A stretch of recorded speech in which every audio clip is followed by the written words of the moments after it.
नमस्कार, स्वागत आहे तुमचं पुन्हा एका एपिसोडमध्ये. तर मित्रांनो, आजचा जो व्हिडिओ आहे हा थोडा व्हिडिओ वेगळा आहे. कारण आज माझ्या गावाजवळ एक वरुड नावाचं गाव आहे आणि त्या गावामध्ये काल 18 तारखेला 4:30 वाजताच्या सुमारास जवळपास वीज पडली आणि वीज पडून जवळपास 22 बकऱ्या मेल्या. मी काल पोस्ट पण शेअर केली होती.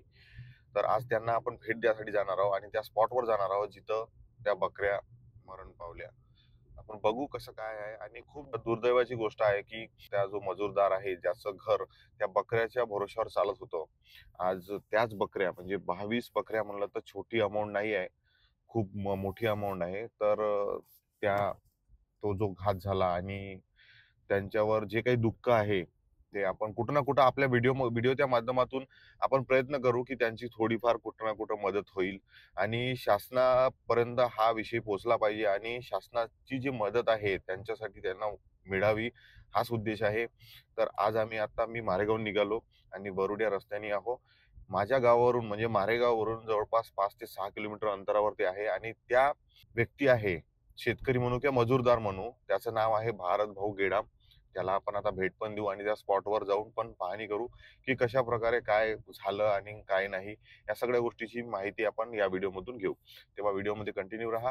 व्हिडिओ थोडाफार कुठं आणि जर समजा आवडला म्हणण्यापेक्षा या व्हिडिओला एवढं जास्तीत जास्त शेअर करा जेणेकरून त्या व्यक्तीला कुठं ना कुठं थोडीफार मदत झाली पाहिजे आणि आपल्याकडून पण काही मदत होत असेल ते पण आपण प्रयत्न करू नक्कीच. चला मग व्हिडिओमध्ये कंटिन्यू राहा.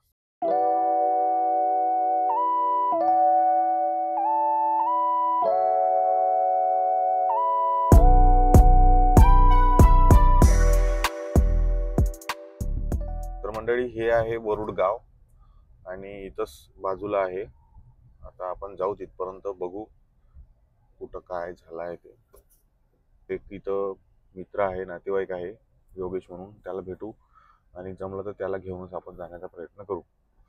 हे बघा, हे एक गाव आहे, खेडा आहे, जे समजा 100, 150, 200 घराचं गाव असेल. ते गावापासून 200 मीटर अंतरावर आहे त्याच्यामुळं, आणि रस्ता जो आहे सिंगल आहे त्याच्यामुळे गाडी जात नव्हती, म्हणून आपण योगेशच्या गाडीने जाऊन राहिलो. आता पोहोचू, बघू आपण.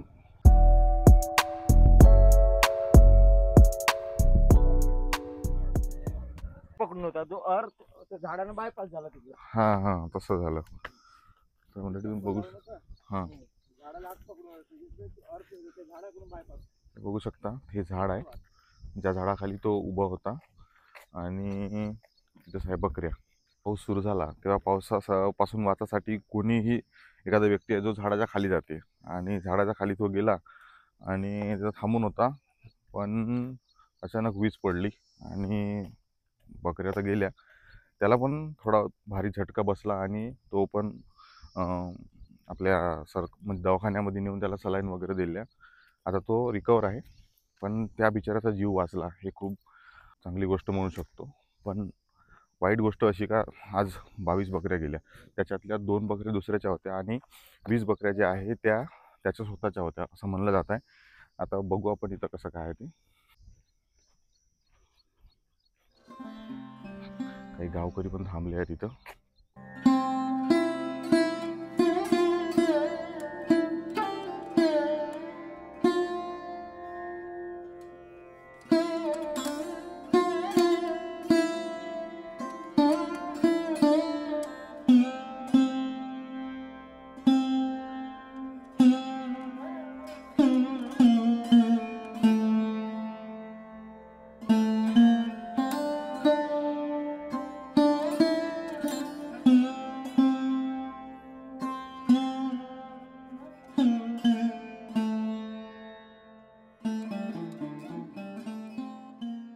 बकऱ्या आहे, ह्या बकऱ्यामध्ये ह्या काकाची पण 2 बकऱ्या आहे म्हणते जे गाभण होती.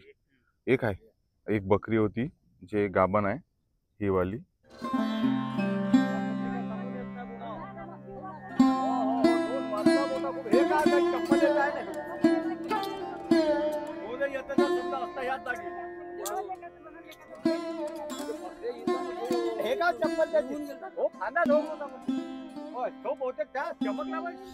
स्पॉटवर आपण पाहिलं ते जे झाड होतं त्या झाडाच्या खाली तो पण उभा होता, नशीब का तो वाचला.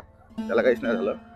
त्याला दवाखान्यात नेलं, सलाईन वगैरे लागल्या. आता आपण त्याच्या घरी जाऊ आणि त्यांच्याशी करू वार्तालाप करू, कसं काय झालं आणि काय जे काही मदत होऊ शकते आपल्याकडून त्यांनी जे अकाउंट डिटेल्स वगैरे आहेत काय ते आपण घेऊन आपल्या स्क्रीनवर वगैरे शो करण्याचा प्रयत्न करू आणि तुमच्या माध्यमातून किंवा इतरांच्या काय मदत होऊ शकते मदतीचा प्रयत्न करू. सरासरी विचार केला तर जवळपास 1.5 ते पावणे 2 लाखापर्यंतचं नुकसान जे आहे ते झालं आहे असं ते पूर्ण पाहिलं. कारण पूर्ण मोठ्या मोठ्या बकऱ्या आहेत त्याच्यामुळं. तर बघू आपण जाऊ त्यांच्याकडे आता. ते आहे का नाही?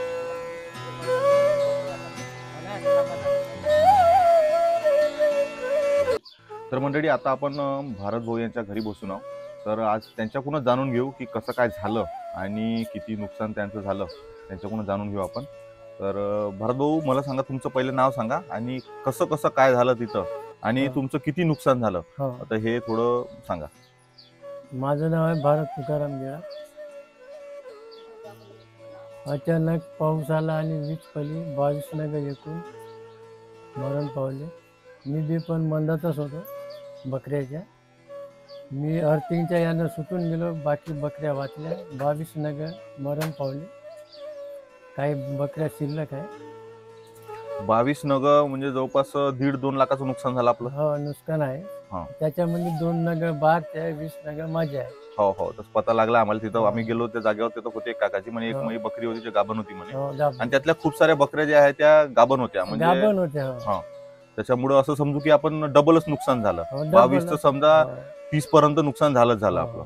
जे कोणी इथं व्हिडिओ पाहत आहे मी स्क्रीनवर QR पण देऊन देतो आणि जे काही मदत होईल आपण ते मदत करण्याचा प्रयत्न करू आणि त्यांची जेवढी पण नुकसान भरपाई होईल, जवळपास आता नाही म्हणलं तरी 1.5 ते पावणे 2 लाखापर्यंत नुकसान झालं आहे. तर आपण प्रयत्न करू आणि या व्हिडिओला एवढा जास्तीत जास्त शेअर करा जेणेकरून या व्यक्तीचं छोटं नुकसान नाही आहे. 1.5 लाख ते 1,75,000 म्हणजे आज त्यांच्या मुलीचं लग्न करायचं होतं. त्या लग्नासाठी त्यांनी त्या बकऱ्या जपून ठेवल्या होत्या आणि त्या बकऱ्या अचानक असा आघात झाला आणि एक दुर्दैवाची गोष्ट की 22 बकऱ्या 40 बकऱ्या होत्या बरोबर 40च्या वर आहे. होत्या, पण त्याच्यातल्या 22 मेल्या. 22 गेल्या. 22 पेक्षा जास्त शिल्लक आहे समजायचं. अच्छा, हा. पण तरी 22 मेल्या म्हणजे अर्ध्यात गेल्या समजा अर्ध्या आता. गेल्या. अर्ध्या बकऱ्या ज्या आहेत त्या तिथं गेल्या आणि खूप मोठं नुकसान आहे. ज्यांचं पूर्ण घर बकऱ्या होत्या. बकऱ्या होत्या आणि त्याच भरोश्यावर पूर्ण यांचं जीवन होतं आणि आज एक अशी दुर्घटना झाली ज्याच्यामुळे एका झटक्यामध्ये 1.5 ते पावणे 2 लाखाचं नुकसान झालं. तर तसंच जे काही आहे शासनानं जे काही म्हणजे आपण म्हणतो की अनुदान भेटण्यासाठी जे काही प्रोसेस होती जसं पंचनामा आणि या सगळ्या गोष्टी झाल्या का? हो, झाल्या आले होते होत्या. फक्त PM राहिलं करत आहे. व्हाच आहे तर ते पण येईल, ते पण कर्मचारी येईल. हो. आता माझं बोलणं झालं आहे तर ते पण कर्मचारी येणार आहे आणि करणार आहे. तर ते प्रोसेस तर होईलच आणि सोबतच आपल्या यवतमाळचे पंढरी पाटे सर आहे, त्यांचा मला कॉल आला होता. त्यांनी पण तिकडे कलेक्टरला निवेदन देणार आहे आणि यांची मदत जास्तीत जास्त होईल. जास्तीत जास्त नुकसान भरपाई म्हणजे होईल याचा आपण प्रयत्न करू. तुमची तब्येत कशी आहे? म्हणजे तुम्हाला पण भरती केलं होतं असं पता लागला? हो, भरती केलं. सरकारी दवाखान्यात सलाईन लागली होती. हा.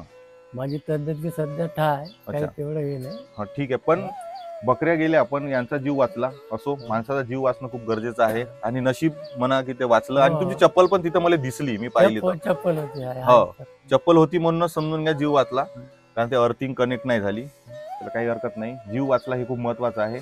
बकऱ्याचं नुकसान झालं हो, पण तरी पण नुकसान छोटं नाही आहे. नुकसान हे खूप मोठं आहे. त्याची नुकसान भरपाई झाली पाहिजे. यासाठी आपण शासनाला पण कुठं ना कुठं सांगण्याचा प्रयत्न करू आणि आपल्याकडून जे काही मदत होती ते मदत करण्याचा प्रयत्न करू. जे झालं ते खूप वाईट झालं. असं कोणासोबत होऊ पण नाही. जर कुणाला आर्थिक मदत करायची असेल तर स्क्रीनवर मी अकाउंट नंबर दिला आहे. त्या अकाउंट नंबरवर आपण पैसे पाठवू शकता आणि त्यांची मदत करू शकता. कोणालाही जबरदस्ती नाही आहे. या गोष्टीची सर्वांनी काळजी घ्या. धन्यवाद.